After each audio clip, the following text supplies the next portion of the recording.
Hi, it's Troy from Hitting It Solid here. Thanks for watching. Would you like to know how to coil in golf backswing?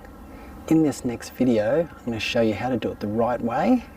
Make sure you stick around to the end. I'm going to show you a simple drill to nail it every time. Sound good?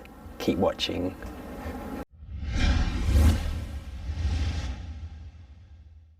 Okay, let's talk about how to coil in golf backswing. Now, what does that even mean? You've probably heard coiling in the backswing or turning in the backswing. What does actually coiling mean? So, if I was to make a swing, I'll show you this from a couple of different angles.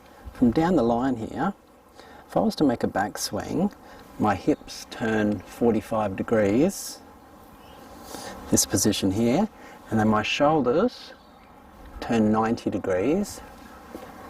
The 90 degree shoulder turn less the 45 degree hip turn gives you 45, and that gives you your coil, which is 45 degrees. So that's simply what coil is. It's the difference between your hip turn and your shoulder turn.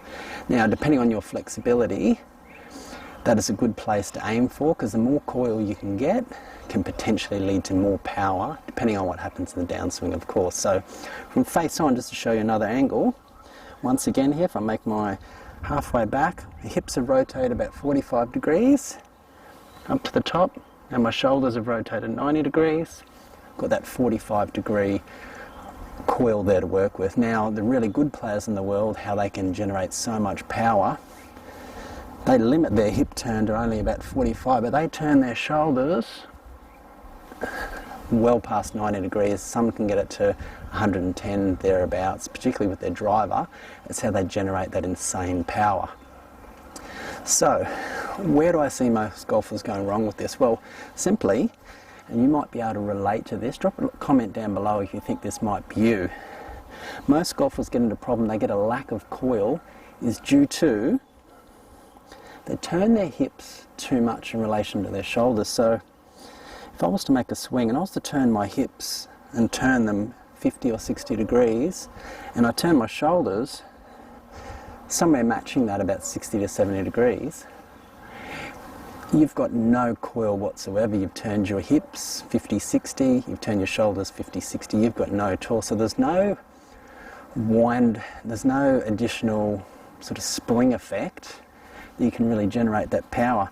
This coil that the long hitters really demonstrate,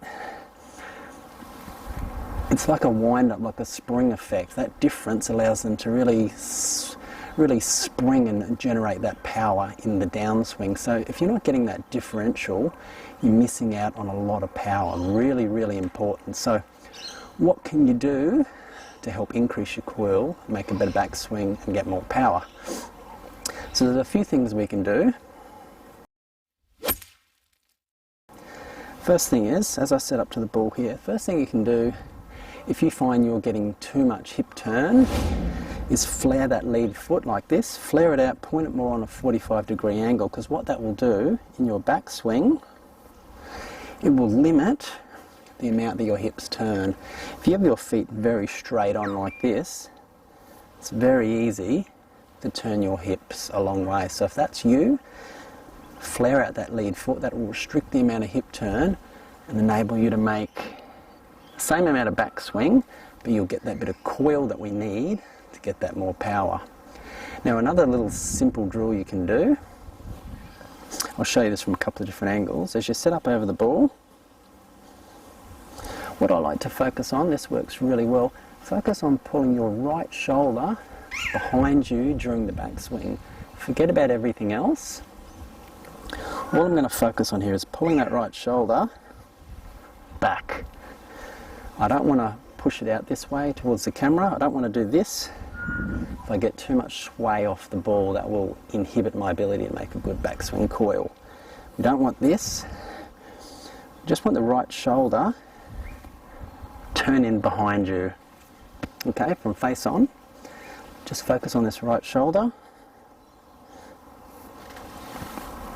Pulling it in behind us. We get that nice bit of coil there as well. Now, tying in with that is the back leg. We don't want the back leg moving away from the target like this. We want that back leg working with the right shoulder, working backwards. So from here, we want the back leg moving backwards. See this here? Moving backwards. This angle will show it a bit better. Focus on that back leg. See here how the back leg is moving backwards?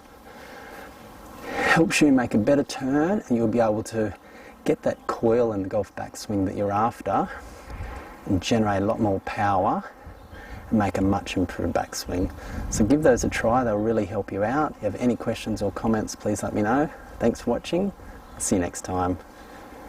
Click and watch the video on your screen now. It's going to go into more detail about the back leg in the backswing, which ties in really well with this video. If you want to learn how to play amazing golf, consider subscribing to the channel. If you have any further questions or comments, please let me know. I'd love to hear from you. Thanks for watching. I'll see you next time.